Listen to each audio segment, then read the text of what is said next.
ଥଣ୍ଡା ଉଠୁଛି ପୁରା ଆଉ।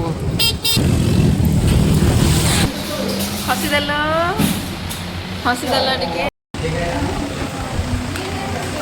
हेलो फ्रेंड्स, नमस्कार, जय जगन्नाथ। केमती अछन समस्ते? Hello hello. कुआडे जाउचु? कुआडे जाउचु हमें? पूरी। जय जगन्नाथ।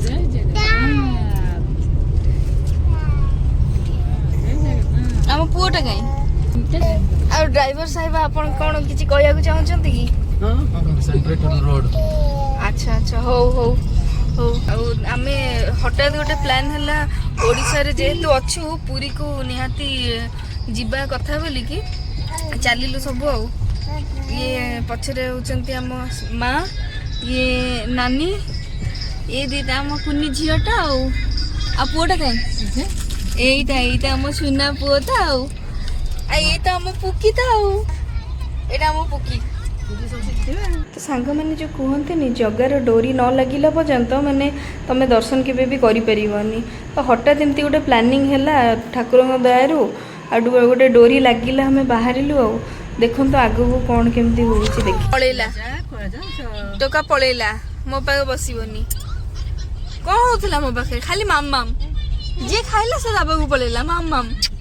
दियो माम तो माम करूसुलो ताकू डाकी कि ना दियो ताकू माम नहीं गोटे गोटे दियो से खीर पीची धरी बसे बोल से साइड रे नहीं बचे बस परिबन गोटे के सब ऑयल फाइल धरी बोलंदी सर मसाज कोंदी। हां हां तो एकटा गोडो घसोसी मार धड़ तो हाथ गोड़ खुंडे होची ये सब तो बुछुआ को धरी में ता तो तेरा सब देखिबे ना उनो एटा पक्के देबे जे एटा काटिनी तो दीटा को छुआ पूरा नाके दम कर सारलेनी। अरे मुग डाली माम कर जाउछ बोलो ना ताको बेसी दियोनी खीर पीचिबा गोटे गोटे हां हां न देला माम गुच्चु तो अच्छा हो हो देखिया होटल रे चेक इन कर सारला परे देखिया कोन होची हो से आगे गेट আছে সেটা দেখি। एटा पहुंचलु कोठी पिपिली टोल गेट रे बेटू फीलिंग आसी गलानी पूरी रो फीलिंग आसुची। देखंतु जो मन सब बाहर रहउचंती बैंगलोर एरिया भितर जो मन रहउचंती टिके भल लागु नथुवा तांको मने पडुथुवा देखि कि टिके फील करंतु। इकडे सब कोन करिबो फास्ट ट्रैक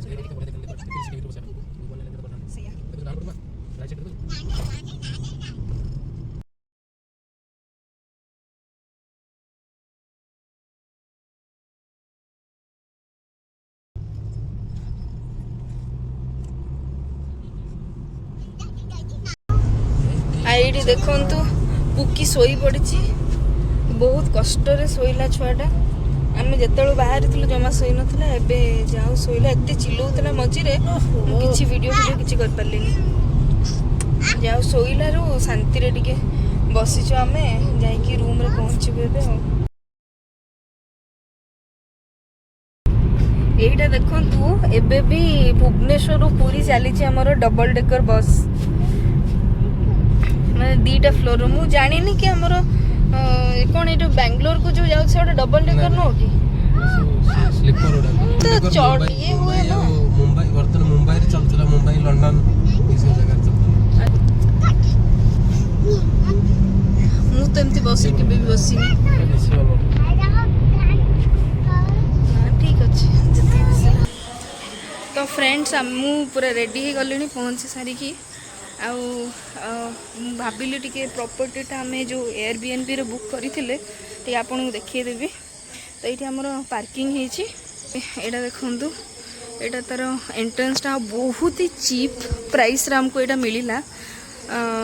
जदि आपण माने कहिबे ताले मु से भाई को नंबर भी ये दे देबी। एटा देखंतु एटा होछि एंट्रेंसटा गेट एंट्रेंस एटा एंट्री सबू रेडी हो गले बाहर की जीवाई रेडी तो यहाँ देख गोटे वॉशरूम भी बहुत बहुत बहुत क्लीन माने एते एक्सपेक्टेशन बाहर थिला आमे तो भाबिलु फर्स्ट कि माने आमे फर्स्ट भाविलु कि एते कम प्राइस रे मिलुची एटा सत ना मिछ ना कोन हम सहित फ्रॉड होची एटा होची देखन गोटे बेडरूम फर्स्ट बेडरूम एटा जोठी एसी लागी छी आ एटा होची नॉन एसी बेडरूम एटी एसी लागिनी आ एटा होची क्वीन बेड हमर एटी मैट्रेस भी एक्स्ट्रा दे दी ब्लैंकेट भी एक्स्ट्रा माने सबू किछि जिंस मिल जिवो एटा होची किचन किचन रे एटा कोन इंडक्शन गोटे देछंती माने सबू जाक कौन से यूटेनसिल्स सब मिल जीवो एठी एक्वागार्ड जहाँ गोटे घर दरकार सब अच्छी आ पुकु सी बहुत खुशी अच्छी सी ही वेकेशन रे 3टा छुआ ही हमर वेकेशन आछन आमे न आमे खाली तांको गार्जियन ही के आछन ना एंजॉय करछे एई माने ही एंजॉय करछन आ एटा गोटे बेसिन ये प्रिंटा बहुत बढ़िया लगुच मत चलतु आम बाहर एवं देखिया जदि ट्राए करिया दर्शन करने दर्शन कर ना ना जदि करें भल कथा ना काली सकाल देखा लाइट देबी सेठी अच्छी लाइट से तो पाखर मुंडो पाखर अछि एटा हमें बाहर हमर एयरबीएनबी रो खाली एटार गोटे एटा कि नैरो रोड हेले ओनली 400 मीटर बेसी नहीं तो सेटा मैनेजेबल हेडा एते भी किछि प्रॉब्लमेटिक न हां प्राइस अगर कोनोसी किछि भी प्रॉब्लम नहीं तो हमें हठात बुक करिलु आसिलु भाबुतलु किंती कोन हेले बहुत ही बढ़िया लागिला भलो बहुत पीसफुल मो मामू घर बाटो भला लागु तो मामू घर कोठी की भद्रक को भद्रक रे सब आडे एमती रास्ता ना कोन तळी एरिया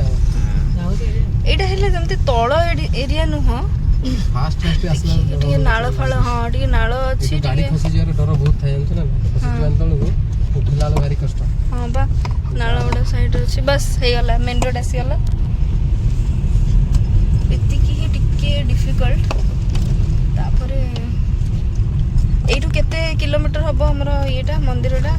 पूरी सीधा गले 7 किलोमीटर हबो जदि हमें जो बाईपास दे गले 12 किलोमीटर हबो अच्छा एटा मु कहि दोची कि एटा कोनसी स्पॉन्सर वीडियो नु मते बहुत ही भलो लागिला तांको प्रॉपर्टीटा बोली कि मु वीडियोटा करूची तो समस्त जमी जानी आम पाखे 3-3टा छुआ थिले तो छुआ एते पार्टी करते गाड़ी रे कि मुझे भी से कथा हो पारे भाविली कि घरे आसिकी वॉइस देदेवी तो यहाँ आम से एयरबीएनबी रु पूरी मंदिर जीवा बाटर अच्छा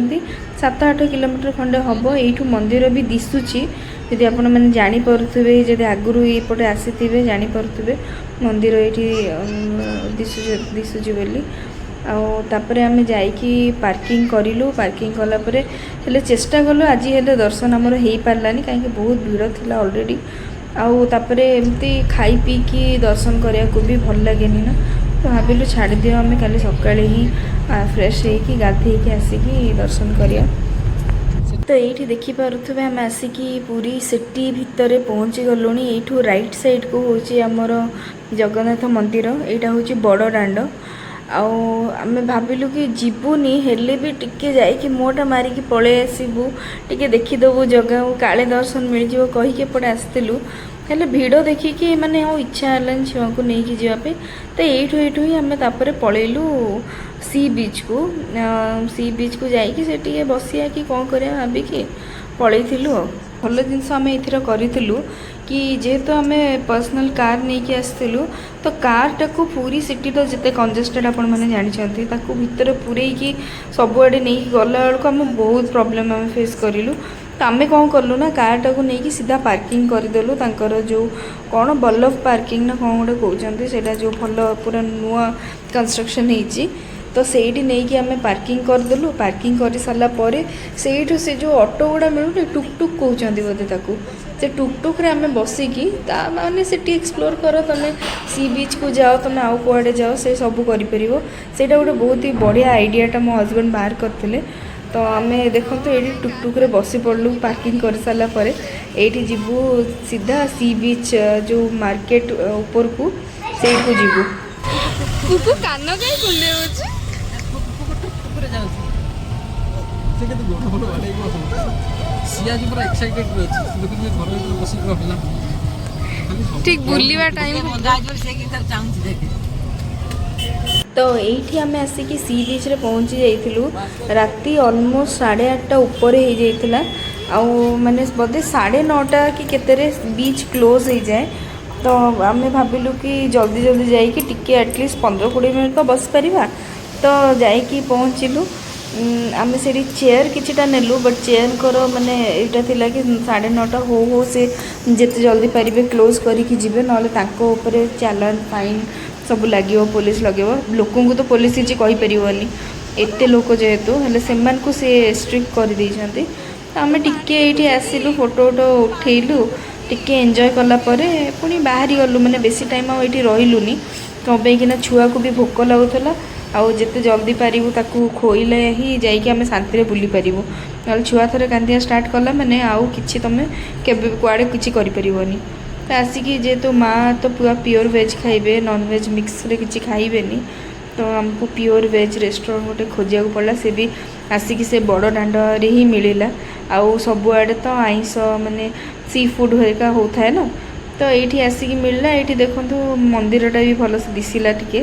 ତ ରୁମ୍କୁ ଫେରୁ ଫେରୁ ରାତି 12ଟା ହେଇଗଲା ତାପରେ ଏଇଟା ହେଉଛି ସକାଳର ଭିଜୁଆଲ୍ ଯେତେବେଳେ 3ଟା 3:30 ବେଳେ ଆମେ ବାହାରିଲୁ ମନ୍ଦିର ଦର୍ଶନ ପାଇଁ କାହିଁକିନା ଛୋଟ ଛୁଆକୁ ନେଇକି ଯଦି ବେଶୀ ଲେଟ୍ କରିଲା ମାନେ ସେଠି ଆଉ ହେଇପାରିବନି ଆଉ ସେଦିନ ବି ଗୋଟେ କ'ଣ ଥିଲା କିଛି ଗୋଟେ ଅକେଜନ୍ ବୋଧେ ଝୁଲଣ ଥିଲା ନା କ'ଣ ଗୋଟେ ଥିଲା ଗୋଟେ ତ ସେଥିପାଇଁ କି ଆମେ ଜଲ୍ଦି ହିଁ ବାହାରି ଗଲୁ ଆଉ ଏଇଠି ଦେଖନ୍ତୁ ନିଦରେ ଆଖି ଖୋଲୁ ନଥାଏ ହେଲେ ବି ବାଧ୍ୟ ହେଇକି ଉଠିକି ଯିବାକୁ ପଡ଼ିଲା ଦର୍ଶନ ପାଇଁକି ଆଉ ଏଇଠି ବାଜିଗଲାଣି ଆରାଉଣ୍ଡ 5ଟା ଅଲମୋଷ୍ଟ ତ ବାହାରିକି ଯାଉଛୁ ମନ୍ଦିର ପାଖରେ ପହଞ୍ଚୁ 5:30 6ଟା ହେଇଯାଇଥିଲା ଆମେ ମନ୍ଦିର ପାଖରେ ପହଞ୍ଚୁ ବର୍ଷା ଷ୍ଟାର୍ଟ ହେଇଯାଇଥିଲା ଭାବିଲୁ ଛତା ନେଇକି ଯିବାକୁ ପଡ଼ିବ ହେଲେ ଭାଗ୍ୟ ଭଲ ଯେ ପହଞ୍ଚିଲା ବେଳକୁ ଆଉ ବର୍ଷା ହେଲାନି ସେମିତି ଖାଲି ହାତରେ ଗଲୁ ତାପରେ ଏଇଠି ଆମେ ସେ ଟୁକଟୁକରେ ବସିକି ମନ୍ଦିର ପାଖକୁ ପହଞ୍ଚିଲୁ କାହିଁକିନା ପାର୍କିଂରୁ ମନ୍ଦିର ଡିଷ୍ଟାନ୍ସ ଥିଲା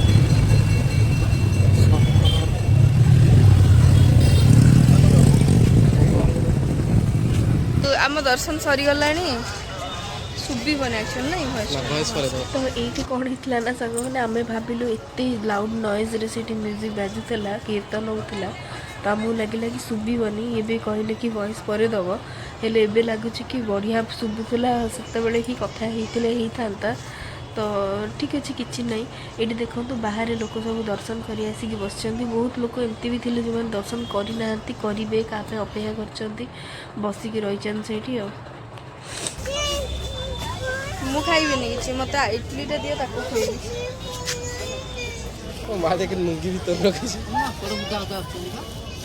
ମାଙ୍କଡ଼ ଆସୁଛନ୍ତି ମାନେ ମା ତାକୁ କୋଉଠି ରଖିଲ ମା କୋଉଠି ରଖିଲ ଟିକେ ଦେଖେଇଲା ଉପରେ ତାପରେ ଆମେ ଡାଇରେକ୍ଟ ପଳେଇ ଆସିଲୁ ଚନ୍ଦ୍ରଭାଗା ସି ବିଚ୍କୁ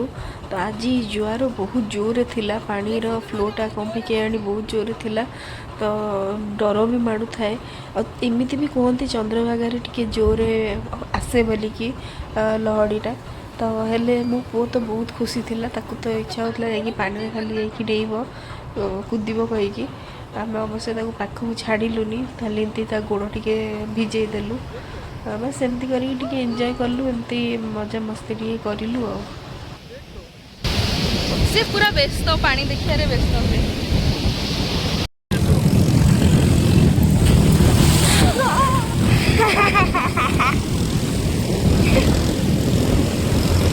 ଭିଜିଗଲା ମୋ ପ୍ୟାଣ୍ଟ ପୁରା ଭିଜିଗଲା ଆଣ୍ଠୁ ଯାଇ ତାପରେ ଆମେ ସିଧା ଆସିକି କୋଣାର୍କରେ ପହଞ୍ଚିଲୁ ଇଚ୍ଛା ନଥିଲା କୋଣାର୍କ ଆସିବା ପାଇଁ ହେଲେ ମୋ ଶାଶୁଙ୍କର ଭାରି ଇଚ୍ଛା ଥିଲା ଟିକେ ଆସିଛୁ ଯଦି ଥରେ ବୁଲିଦେବା ଆଉ ଥରେ କେତେବେଳେ ଆସିବି ନ ଆସିପାରିବି କହିକି ଆମେ ବି ଭାବିଲୁ ହଉ ଟିକେ ବୁଲିଦେବା ଚାଲ ଆଉ ହେଲେ ଜଷ୍ଟ ଆସିକି ପହଞ୍ଚିଛୁ କି ନାହିଁ ବର୍ଷା ଖିପଝିପ ହେବା ଷ୍ଟାର୍ଟ ହେଇଗଲା। ଆଉ ତାପରେ ଛୁଆକୁ ବି ଧରିକି ମାନେ ଛତା ବି ଆମ ପାଖରେ ନଥିଲା, କାର୍ ଭିତରେ ରଖିଦେଇଥିଲୁ। ତାପରେ ଲାଇନ୍ ଏତେ ଲମ୍ବା ଲାଗିଥିଲା କୋଣାର୍କରେ ଯେ କୁହନ୍ତୁନି, ମାନେ ସେଇଠି ଯାଇକି ଅଧଘଣ୍ଟା ଠିଆ ହେଲା ପରେ ମୋ ହଜବେଣ୍ଡକୁ ଜଣାପଡ଼ୁଛି କି ଅନଲାଇନ୍ ବି ଆମେ ଟିକେଟ୍ କରିପାରିବା। ପୁଣି ଅଧଘଣ୍ଟା ପରେ ଆସିଲେ, ପୁଣି ଅନଲାଇନ୍ ଟିକେଟ୍ କଲା, ଆମେ ଏଣ୍ଟ୍ରି କଲୁ ଯେ ବେଶୀ ବୁଲାବୁଲି କରିପାରିଲୁନି, ମାନେ ଆଉ ମାନେ ଭଲ ଲାଗିଲାନି ଚାଲିକି ଯିବା ପାଇଁ। ଛୁଆକୁ ଧରିକି ପୁରା ବିରକ୍ତ ଲାଗିଲାଣି ସେତେବେଳେ। ଆଉ ଛୁଆ ବି ଶୋଇବ ହେଲାଣି, ସିଏ ବି ଶୋଇ ପଡ଼ିଥିଲା। ତାପରେ ଏଇଠି ଆସିଲା ଆମର ସବୁଠୁ ଇମ୍ପୋର୍ଟାଣ୍ଟ ଜିନିଷ ହେଉଛି ଫୁଡ଼୍। ମାନେ ମୁଁ ତ ଯେତିକି ବଡ଼ ଫୁଡ଼୍ ଲଭର୍, ମୋ ହଜବେଣ୍ଡ ବି ମୋ ଭଳିଆ ହିଁ ବହୁତ ବଡ଼ ଫୁଡ଼୍ ଲଭର୍। ଆଉ ମୋ ନଣନ୍ଦ ତ ଛାଡ଼, ଆମ 2 ଜଣଙ୍କୁ ଟପି ଦେବେ ଆଉ। ତ ଆମେ 3 ଜଣ ଯାକ ବସିଗଲୁ ଯାଇକି ଦବେଇକି ଖାଇବୁ କହିକି। ମାନେ ଆମର ଏଇଟା ହିଁ ଇଚ୍ଛା ଥିଲା କି ପୁରୀ ଗଲା ମାନେ ଆମକୁ ଏଇଟା ଖାଇବାର ଅଛି। ଏଇଟା ପୁରା ଫୁଲ୍ଲି ଡିସାଇଡ଼େଡ଼ ଥିଲା। କୁଆଡ଼େ ବୁଲିବୁ ନ ବୁଲିବୁ ସେଇଟା ସବୁ ପଛ କଥା। କଙ୍କଡ଼ା, ଚିଙ୍ଗୁଡ଼ି, ତା ସାଙ୍ଗରେ ଗୋଟେ କ'ଣ ମାଛ ମଗେଇଥିଲୁ। ଏଇଠି ମୁଁ ଆଇଁଷ ଖାଇବା ପୂର୍ବରୁ ଛୁଆକୁ ଟିକେ ମାନେ ମିଠା ଦହି ଖୋଇ ଦେଉଥିଲି। ତ ତା ପେଟ ପୁରିଲା ପରେ ତାକୁ ନେଇକି ଶାଶୁଙ୍କ ପାଖରେ ଛାଡ଼ିଦେଲୁ ଗାଡ଼ି ଭିତରେ। ସିଏ ସେଇଠି ବସିଥିଲା, ଆକୁ ବି ନେଇକି ଛାଡ଼ିଦେଲୁ। ଏଇଠି ଦେଖନ୍ତୁ କଙ୍କଡ଼ାଟା କେତେ ବଢ଼ିଆ ଦେଖାହେଉଛି। ଚିଙ୍ଗୁଡ଼ି ବି ସେମିତି ବହୁତ ଟେଷ୍ଟି ଥିଲା। ତା ସାଙ୍ଗରେ ଏଇଟା ଦେଖନ୍ତୁ, ସେଇ ମାଛଟା ପୁରା ଗୋଟେ ଫୁଲ୍ ମାଛକୁ ସେ ଫ୍ରାଏ କରିକି, ତାୱା ଫ୍ରାଏ କରିକି ଦେଇଥିଲେ। ତ ଏମିତି ହିଁ କିଛି ଆମ ଦିନଟି ଥିଲା। ତାପରେ ଆମେ ରିଟର୍ନ କରିଲୁ ଘରକୁ। ହେଲେ ସେଇ ରାତିଟା ଆମେ ଷ୍ଟେ କରିଦେଇଥିଲୁ, କାହିଁକି ନା ରାତିରେ ଛୁଆକୁ ଧରିକି ଟ୍ରାଭେଲ୍ କରିବା ବିଲକୁଲ ସେଫ୍ ନୁହଁ। ଷ୍ଟେ କଲା ପରେ ପରଦିନ ସକାଳୁ 4ଟାରେ ବାହାରିକି ଆସିକି ଆମ ଘରେ ପହଞ୍ଚି ଯାଇଥିଲୁ। ଭିଡ଼ିଓଟି ଭଲ ଲାଗୁଥିଲେ ଲାଇକ୍, ସେୟାର ଆଉ ସବସ୍କ୍ରାଇବ୍ ନିହାତି କରନ୍ତୁ। ମୁଁ ଆହୁରି ଏମିତି କିଛି ଭଲ ଭଲ କଣ୍ଟେଣ୍ଟ ଆଣିବାକୁ ଚେଷ୍ଟା କରିବି। ରହୁଛି, ବାଏ ବାଏ, ଜୟ ଜଗନ୍ନାଥ।